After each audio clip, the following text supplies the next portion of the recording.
বাংলার এই রূপকে দেখে হয়তো কবি জীবনানন্দ দাশ বলেছিলেন তার রূপসী বাংলাতে, বাংলার রূপ আমি দেখিয়াছি, তাই পৃথিবীর রূপ খুঁজিতে যাই না আর। এই রূপ, এই সেই বাংলার অপরূপ সৌন্দর্য।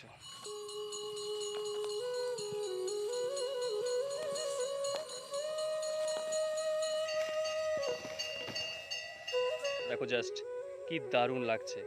এখন পড়ন্ত বিকেল, এটা একটা বড় বিল, কচুরি পানাতে ভর্তি।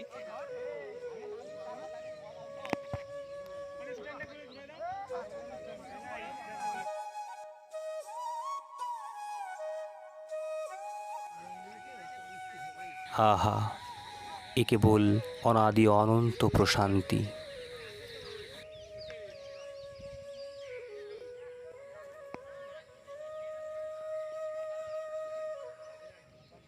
চারিদিকটা শুধু ফুলের গাছে ভর্তি। তো আপনারা বুঝতে পারছেন না, এই জলের মধ্যে কিন্তু প্রচুর মাছ খেলা করছে, এখান থেকে দেখা যাচ্ছে। এটাই তো পল্লীকবি জসীমউদ্দীনের বাংলা। বলা ভালো, কবি জীবনানন্দ দাশের রূপসী বাংলা এটাই।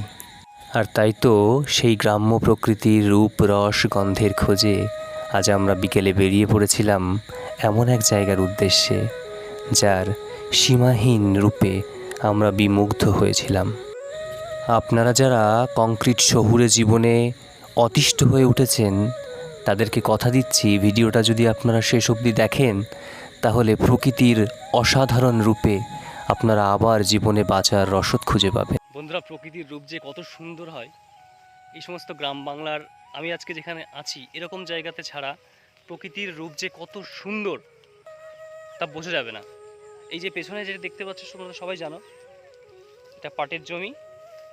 গ্রাম বাংলার যে নিচু এলাকা, সেই নিচু এলাকাতে কিন্তু এই পাট চাষ হয়। দেখো কত বড় আমার থেকে। এই দেখো বন্ধুরা, কি দারুণ। এখানটা কিন্তু মাছ ধরা হয়, ভেসেল। এখন ওটা ভেঙে পড়েছে। আবার বর্ষার যখন মাছ প্রচুর হবে সেই সময়তে আবার এখানে ভেসেলগুলো হবে। এই একটা ভেসেল আছে এখানে। ওখানে বন্ধুরা দেখতে পাচ্ছ একটা নৌকা রাখা আছে। এখন প্রচুর কচুরি পানাতে ভর্তি হয়ে গেছে। আর সূর্যটা দেখো জাস্ট কি দারুণ লাগছে। এখন পড়ন্ত বিকেল, এটা একটা বড় বিল, কচুরি পানাতে ভর্তি।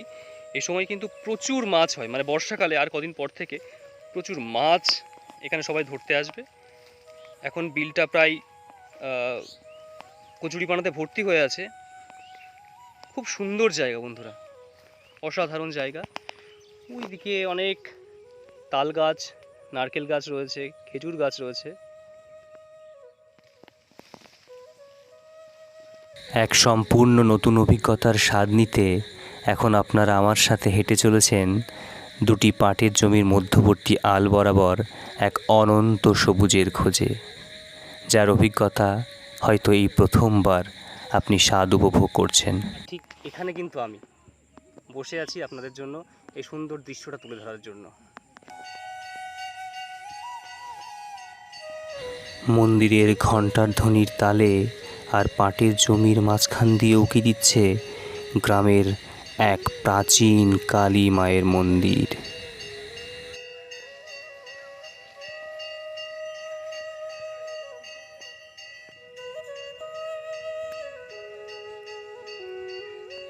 বন্ধুরা, প্রকৃতির কোলে এই এক টুকরো গ্রামের এটি কিন্তু একটি জাগ্রত কালী মন্দির।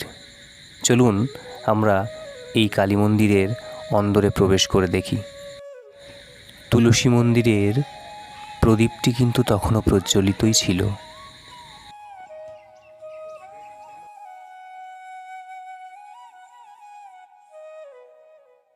তো কালী মা এখানে সবসময় পুজো করা হয়, মায়ের আরাধনা করা হয় এখানে ফাঁকা জায়গাতে। দেখুন মন্দিরের চারপাশটা কি সুন্দর।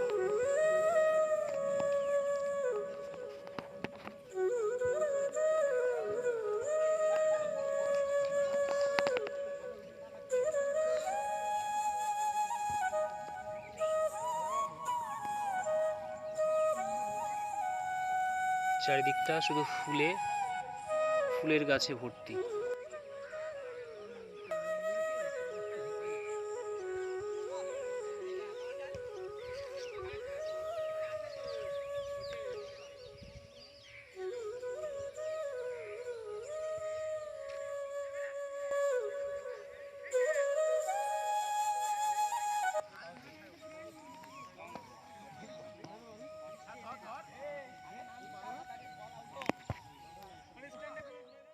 বন্ধুরা, এই ছোট্ট গ্রামটির মানুষের একটি ধর্মীয় বিশ্বাস কিন্তু এই কদম গাছটির সাথে জড়িয়ে আছে।